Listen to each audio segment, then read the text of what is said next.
Hey, it's Cosmo Solutions 8, and I want to talk to you about the thing that you absolutely positively have to do before, during, and after you're running Google Ads. And if you're not doing this, it doesn't matter how much you run in Google Ads. It doesn't matter how successful you are, not just in Google, in all things.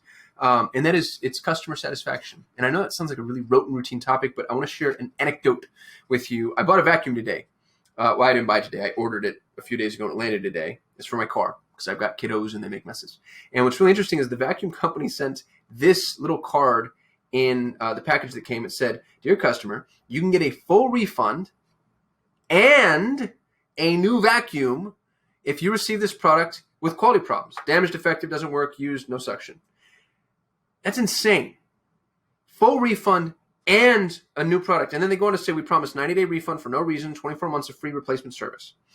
So nuts. And then they go on to say in this other little snippet that they put in here, lifetime support and 24-hour customer service. And then they give us a service technical support email. Contact us for replacement or refund if you receive the item, etc. Here's what's interesting, and this is why I bring it up. Now, are they doing it because they're great? And shout out to these guys, Cherylon. I just found the vacuum I like the most on Amazon. It's weird because they spell it differently. This side of the card is spelled differently than this side of the card. So if they end up watching, note to self.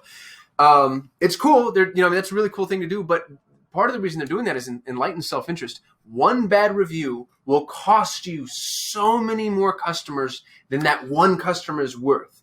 And it's worth thinking about the fact that consumers have all of the power. And one angry customer is going to be it's going to be catastrophically damaging to your business.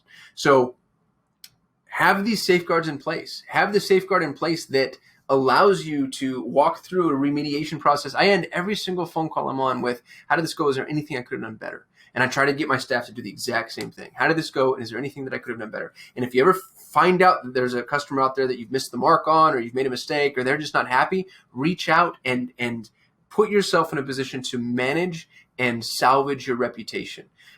Your front-facing reputation is going to be one of the most critical things to converting prospects properly, because you can drive traffic, generate leads, generate visibility, even potentially get people to fill out forms, right? Like you can do all those things. But when it comes to giving you money, that's when the educated consumer, the person at the bottom of the funnel, the high commercial intent prospect, they're going to start Googling you, and they're going to want to know what you're about and what other people say about you. And if you have a crappy reputation, it's going to be a really difficult road. I turn down prospects that have reputation management issues. If I Google your company, it's nothing but like 2.5-star reviews everywhere that we go, and a bunch of people that are just pissed off about the things that you do, we're gonna have a hard time advertising for you. Plus, I probably just don't want to work with you. So 1 or 2 bad reviews, that's life. You're not gonna be able to keep everybody happy.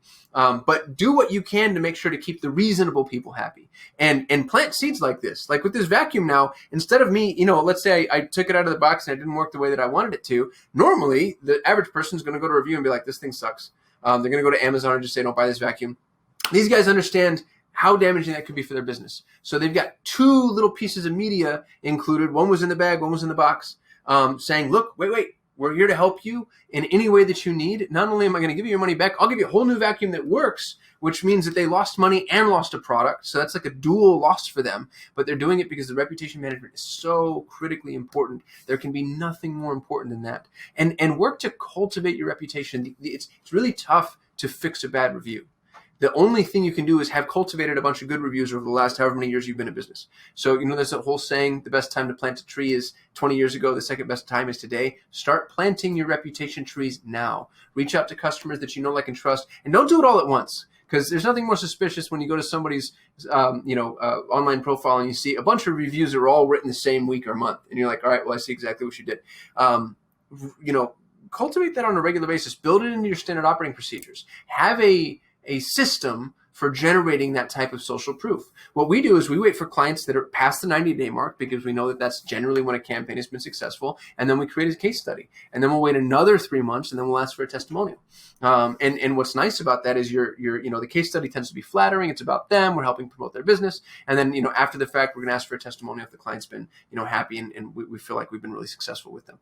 I've asked clients that are departing for testimonials. As a matter of fact, I just got one from a gentleman who decided to bring his ad management in-house.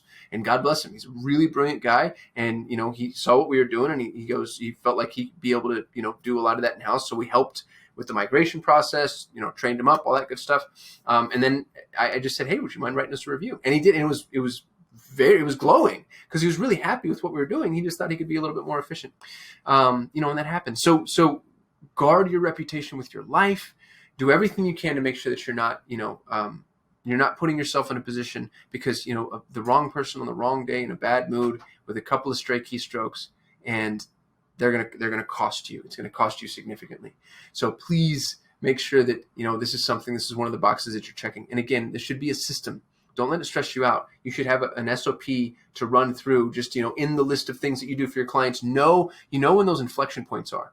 There are times when people are going to be receptive to being, kind and shooting you a video or giving you a testimonial or being interviewed for case studies. And then there's going to be times where they're just not all about it. So get good at kind of the listening process of figuring out, if somebody's right for the request.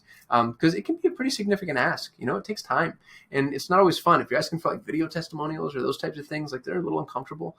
Some people don't like being on video, but they're one of the most important things you can have for your business. So I hope this is helpful. I hope you're enjoying the content. Thumbs up if you liked it. Comment if you have any input for me. Other ways, I'd be really interested in how you go about asking for testimonials or case studies. Love any pro tips on that because, it's still something I think I could afford to improve upon. If you haven't subscribed yet, we shoot a video every day. So if you want videos on, Google Ads, entrepreneurship, paid management, that type of thing, subscribe. Otherwise, thanks for watching, and I'll see you tomorrow.